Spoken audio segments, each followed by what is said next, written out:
बदल जाओ वक्त के साथ या वक्त को बदलना सीखो। बदल जाओ वक्त के साथ या वक्त को बदलना सीखो। मजबूरियों को मत कोसो, हर हाल में चलना सीखो। जी हाँ, नमस्कार दोस्तों, मैं दिनेश शर्मा आपके अपने यूट्यूब चैनल में एक बार फिर से आपका हार्दिक स्वागत करता हूँ। दोस्तों, जैसा कि आपको पता है कि हमने एक लूसेंट की सीरीज चला के रखी है और बड़े शानदार और बड़े बेहतरीन तरीके से सीरीज चल रही है। आप लोगों का साथ मिल रहा है, हमारी मेहनत बरकरार है। तो स्टूडेंट, आप कहीं पीछे तो नहीं है इस लूसेंट की सीरीज में। अगर आज हमारे साथ आप जुड़ चुके हैं तो आप अभी पीछे नहीं हैं। जिस स्टूडेंट ने हमारी पिछली वीडियोस अभी तक नहीं देखी हैं तो इसी वीडियो के डिस्क्रिप्शन में आपको लिंक दिया गया है, आपसे उन वीडियोस पर वहां से पहुंच सकते हैं और पिछली वीडियोस वहां से आप हमारी देख सकते हैं।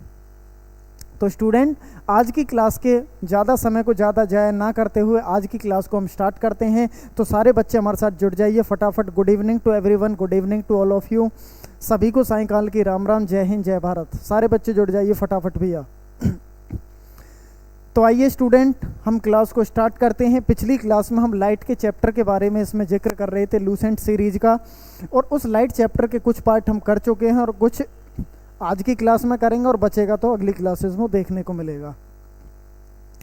स्टूडेंट, पिछली क्लास में हम कैसे गला से खराब हो रहा है आज, अपवर्तन के बारे में जिक्र किया था। तो उसी कड़ी में आगे बढ़ते हुए हम प्रकाश के पूर्ण आंतरिक परावर्तन के बारे में जानेंगे। स्टूडेंट, ये प्रकाश का पूर्ण आंतरिक परावर्तन क्या होता है, आइए इसको समझते हैं। Total internal reflection of light, जिसको हम प्रकाश का पूर्ण आंतरिक परावर्तन कहते हैं, इसका सीधा सा मतलब होता है, पूर्ण का मतलब पूरा, टोटल का मतलब पूरा, आंतरिक का मतलब अंदर, परावर्तन का मतलब परावर्तन, रिफ्लेक्शन। पिछली क्लास में मैं परावर्तन के बारे में जिक्र कर चुका हूँ। इसमें भी मैं 1 मिनट में आपको परावर्तन को बताऊंगा क्या होता है। जिसमें पूरा अंदर ही अंदर क्या हो जाए, परावर्तन हो जाए, that is called reflection of light. मतलब पूरे की पूरे इस सारा के सारा जो आपको यहाँ पे लिखा दिख रहा है, इस सारे की सारे चीज़ को मैं छोड़ते हुए अगर मैं एक रूप में बयां करना चाहूँ इस पूरे की पूरे प्रकाश के पूर्ण आंतरिक परावर्तन को, तो माय डियर स्टूडेंट याद रखना कि कोई भी चीज़ हमें जो चमकीली दिखाई देती है, चमकना, किसी भी चीज़ का चमकना ही क्या कहलाता है, प्रकाश का परावर्तन कहलाता है। जैसे आपने सुना होगा कि हीरे का चमकना किसके कारण होता है, प्रकाश के पूर्ण आंतरिक परावर्तन, total internal reflection of light. टूटे हुए कांच का चमकना, जो कांच होता है ना, जो टूट जाता है तो कॉर्नर से अधिक चमकदार दिखाई देता है एज कंपेयर टू जो कांच होता है दूसरा। क्यों, किसके कारण, प्रकाश के पूर्ण आंतरिक परावर्तन के कारण। रेत का चमकना, जो रेत चमकीला दिखाई देता है, किसके कारण, पूर्ण आंतरिक परावर्तन के कारण। पानी का चमकना, जून जुलाई के महीने में तालाब में देखेंगे मोती से चमकते हैं स्टूडेंट, किसके कारण, पूर्ण आंतरिक परावर्तन के कारण। मरीचिका का बनना, ऑप्टिकल फाइबर्स का चमकना, ये सारे केसेस होते क्या हैं, कैसे होते हैं, पूर्ण आंतरिक परावर्तन हो कैसे जाता है, उस चीज़ को समझते हैं। इसको हम लॉजिकली भी समझेंगे और इसको हम ट्रिक के माध्यम से भी समझेंगे। जैसे आपकी समझ में आए आपको ऐसे मैं समझा के रहूँगा स्टूडेंट, तो ध्यान से देखिएगा। इसमें सबसे पहले दे रखा है क्रांतिक कोण, क्रिटिकल एंगल। क्रिटिकल एंगल सघन माध्यम में वह आपतन कोण होता है जिसके लिए उर्वल माध्यम में अपवर्तन कोण का मान 90 डिग्री होता है। दिस ये आपकी स्क्रीन के सामने है, आपकी बुक में भी ये सारी चीज़ें दे रखी होंगी। ये इसके एग्जाम्पल दे रखे हैं। प्रकाश की किरण सघन माध्यम से कुछ कहाँ है, ये रेगिस्तान में मरीचिका का बनना, जल में परख नली का चमकना, कांच में आई दरार का चमकना, ये सारी चीज़ है। इसमें ना मैं आपको बताता हूँ, देखना। सबसे पहले इसको हम ना ट्रिक के माध्यम से समझते हैं स्टूडेंट। वो ट्रिक के माध्यम से क्या है, जैसे परावर्तन, आपने जाना होगा कि परावर्तन क्या होता है। किसी भी सोर्स से कोई भी रे ऑफ लाइट आती है, किसी सतह से टकराती है, टकराने के बाद उसी माध्यम में वापस दूसरी ओर चली जाती है, और बीचों बीच में क्या होता था, परपेंडिकुलर। ये क्या होता था, परपेंडिकुलर। और ये होती थी इंसिडेंट रे, और ये होती है आपतित किरण, और ये होती है रिफ्लेक्टेड रे, परावर्तित किरण, जो जाने वाली किरण होती थी। कोई भी प्रकाश की किरण किसी स्रोत से आती है, किसी सतह से टकराती है, टकराने के बाद उसी माध्यम में वापस दूसरी ओर चली जाती है, that is called reflection of light. लेकिन इसी का मतलब है कि पूर्ण का मतलब पूरा। होता क्या है स्टूडेंट कि कोई भी रे ऑफ लाइट आती है, किसी सतह से टकराती है, टकराने के बाद उसी माध्यम में वापस दूसरी ओर चली जाती है, लेकिन यही किरण बार बार आती है, बार बार जाती है, बार बार आती है, बार बार जाती है। माय डियर स्टूडेंट, कोई जब रे ऑफ लाइट अंदर ही अंदर, आंतरिक मतलब अंदर ही अंदर, अंदर ही अंदर जब घूमती रहेगी तो एक स्पार्कलिंग पैदा करेगी, एक चमकदार वस्तु पैदा करेगी, एक चमकीली चीज दिखेगी। तो वही क्या होता है, प्रकाश का पूर्ण आंतरिक परावर्तन। आती है और अंदर ही अंदर घूमती रहती है, जिसके कारण कोई भी वस्तु चमकदार दिखाई देती है। जैसे हीरे का चमकना, कोई डायमंड है स्टूडेंट, हीरा है, हीरे के अंदर कोई भी रे ऑफ लाइट एंटर कर गई, अब उसे बाहर निकलने का रास्ता नहीं होता है, उसमें मल्टीपल रिफ्लेक्शन होते हैं अंदर ही अंदर, अंदर ही अंदर, जिसकी वजह से वो क्या पैदा करती है, स्पार्कलिंग पैदा करती है। Yes and no? एक सेकंड स्टूडेंट बस।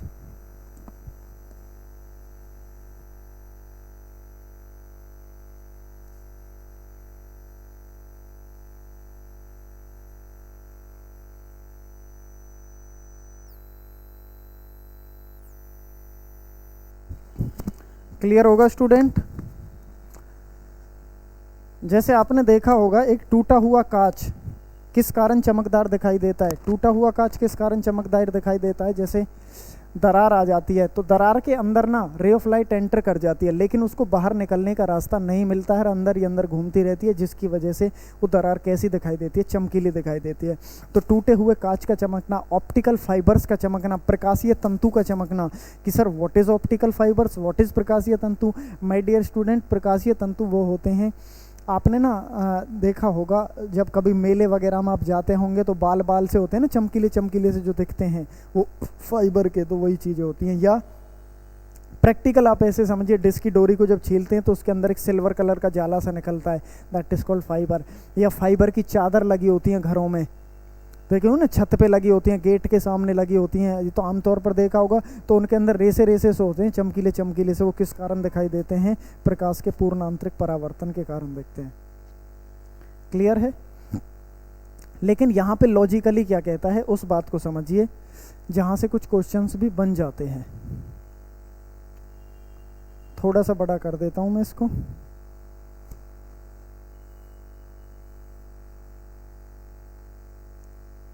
आपतन कोण का मान क्रांतिक कोण के मान से थोड़ा सा अधिक कर दें तो प्रकाश विरल माध्यम में बिल्कुल नहीं जाता है, बल्कि संपूर्ण प्रकाश परावर्तित होकर सघन माध्यम में ही लौट आता है। आप इसको ऐसे समझिए स्टूडेंट, देखो ये कोई भी प्रकाश की सतह है, सही है?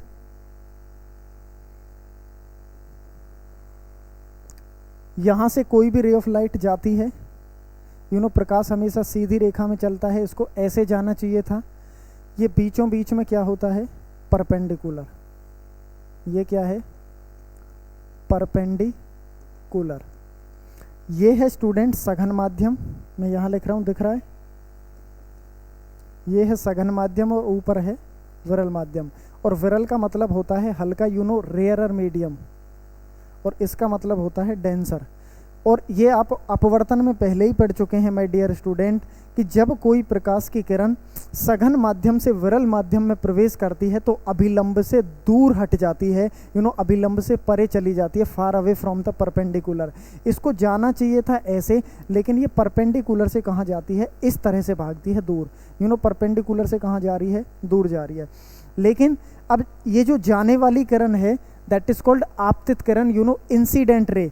तो इस इंसिडेंट रे के एंगल को थोड़ा सा हमने ज़्यादा कर दिया, बढ़ा दिया, तो सीधी सी बात है कि ये जो आपतित, ये जो अपवर्तित किरण रहेगी ये भी बढ़ जाएगी, ये एंगल भी यहाँ पे बढ़ जाएगा।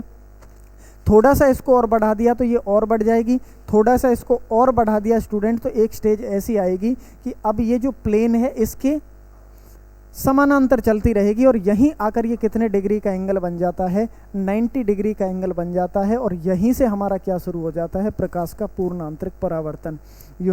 क्रांतिक कोण सघन माध्यम में बना वह आपतन कोण होता है जिसके लिए विरल माध्यम में अपवर्तन कोण का मान कितने डिग्री होता है, 90 डिग्री होता है। बात मेरी आप समझ पा रहे होंगे? Please respond in comment section फटाफट। ऑल बॉयज़ एंड गर्ल्स जितने भी पूरे भारतवर्ष से जब ये वीडियो अपलोड हो जाएगी तो उसके बाद भी आप कमेंट सेक्शन में कमेंट करके स्टूडेंट हमें आप बता सकते हैं कि आपको हमारी वीडियोस कैसी लग रही हैं और हमें कहाँ काम करने की और ज़रूरत है। आप अपना सजेशन भी हमें दे सकते हैं। क्योंकि आपके सजेशन के अनुरूप जब हम कार्य करते हैं तो अच्छा मोटिवेशन हमें मिलता है स्टूडेंट, और अच्छे तरीके से प्रॉपर तरीके से चीज़ों को हम समझ पाते हैं और आपके लिए हम काम भी कर पाते हैं। क्लियर है स्टूडेंट? अब यहाँ पे दे रखा है, ध्यान देने वाली बात क्या है स्टूडेंट, ये रहा, हाँ काला लेते हैं। देखो, आपतन कोण का मान क्रांतिक कोण के मान से थोड़ा सा अधिक कर दें। आपतन कोण कौन सा है? जो यहाँ से रे ऑफ लाइट गई थी, आपतित किरण, इसके बीच में जो एंगल क्रिएट होगा दैट इज कॉल्ड आपतन कोण।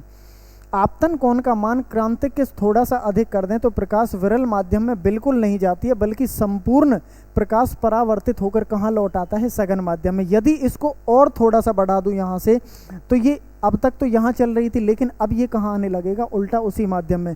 किस माध्यम से गया था? सघन माध्यम से। कहाँ गया था? विरल में। लेकिन ये यहाँ ना जाकर अब ये पूरा की पूरा कहाँ आने लगा? सघन माध्यम में। वही सेम चीज़ दे रखी है। इस घटना को प्रकाश का पूर्ण आंतरिक परावर्तन कहते हैं। इसमें प्रकाश का अपवर्तन बिल्कुल नहीं होता है, पूरा की पूरा क्या हो गया? परावर्तन हो गया, जैसे परावर्तन में हुआ था। जिस भाग से पूर्ण आंतरिक परावर्तन होता है और वह क्या होने लगता है? चमकने लगता है। ये चमकता क्यों है? इस बात की चर्चा मैं ट्रिक के माध्यम से पहले ही कर चुका हूँ कि कोई भी रे ऑफ लाइट अंदर ही अंदर घूमती रहती है। जब एक बैटरी को अंदर ही अंदर किसी लाइट में घुमाओगे तो स्पार्कलिंग पैदा करेगी, चमकीली दिखती है। यही सारी चीज़ें दे रखी है। इसके लिए 2 नियमों का होना आवश्यक है स्टूडेंट। इसमें आपके दे रखे हैं सारी चीज़ें सामने। कहाँ गया? आजा आजा ऊपर आजा। ये रहा, प्रकाश की किरण सघन माध्यम से विरल माध्यम में जा रही हो, अभी जा रही थी, अभी बताया था कि कोई भी प्रकाश की किरण कैसे जा रही है। ये रहा, सघन माध्यम से विरल माध्यम में प्रवेश कर रही है। दूसरा है, आपतन कोण क्रांतिक कोण से क्या हो? बड़ा होना चाहिए। आपतन कोण का मान क्रांतिक कोण के मान से जब बड़ा हो जाए, दैट्स अ गोल्डन लाइन। प्रकाश के पूर्ण आंतरिक परावर्तन में ये गोल्डन लाइन है स्टूडेंट, इसको याद रखना कि जब आपतन कोण का मान क्रांतिक कोण के मान से बड़ा हो जाए तभी क्या होता है? पूर्ण आंतरिक परावर्तन। और हर एक एंगल 90 डिग्री का बनना शुरू हो जाए, that is called total internal reflection of light. चमकीली दिख रही थी तो इस वजह से यहाँ पे एग्जाम्पल आते हैं, हीरे का चमकना, ये बहुत सारी चीज़ हैं। ऑप्टिकल फाइबर्स का चमकना, मिराज इफेक्ट, जल में पड़ी हुई परख नली का चमकना, कांच में आई दरार का चमकना। अब यहाँ पे एक जिक्र आता है मरीचिका, that is called mirage effect. इसको इंग्लिश में क्या कहते हैं स्टूडेंट? Mirage effect. कि sir what is mirage effect? Student इसका मतलब होता है मरीचिका।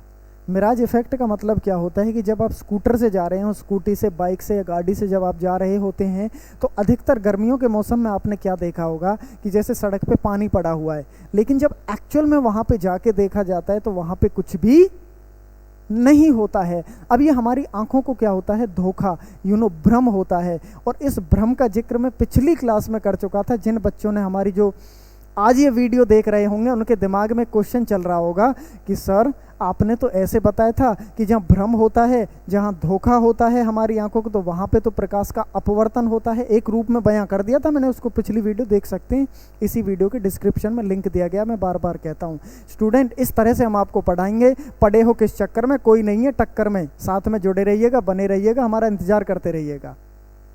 तो मैं क्या बात कर रहा था स्टूडेंट कि मिराज इफेक्ट क्या होता है कि जब आप सड़क पे जाते हैं तो थोड़ा सा पानी सा पड़ा हुआ लगता है, जैसे आगे पानी पड़ा हुआ है, लेकिन एक्चुअल में वहाँ पे जाके देखा जाता है तो वहाँ पे कुछ भी नहीं होता है। ये आंखों को धोखा है। बट नहीं माय डियर, यहाँ पे जो एग्जाम्पल आएगा वो पूर्ण आंतरिक परावर्तन का आएगा। क्यों आएगा? क्योंकि असल में क्या होता है माय डियर स्टूडेंट, वहाँ पे जो छोटे छोटे रेत के कण होते हैं ना, वो चमकदार दिखाई देते हैं, जिसकी वजह से ऐसा लगता है जैसे क्या पड़ा हुआ है? पानी पड़ा हुआ है। क्या आप मेरी बात को समझ पा रहे होंगे स्टूडेंट? क्लियर है स्टूडेंट? तो इन सभी चीज की चर्चा इस प्रकाश के पूर्ण आंतरिक परावर्तन के बारे में हमने चर्चा की है। क्लियर है स्टूडेंट? आप मेरी बात को समझ पा रहे होंगे। क्या लिया है सर इसमें? अच्छा, जलेबी, अरे वाह। तो स्टूडेंट अब गर्मा गर्म मौसम भी बढ़िया हो रहा है, बारिश का हो रहा है बाहर। 2-3 दिन से परमात्मा ने अच्छी बारिश कर रखी है, बढ़िया।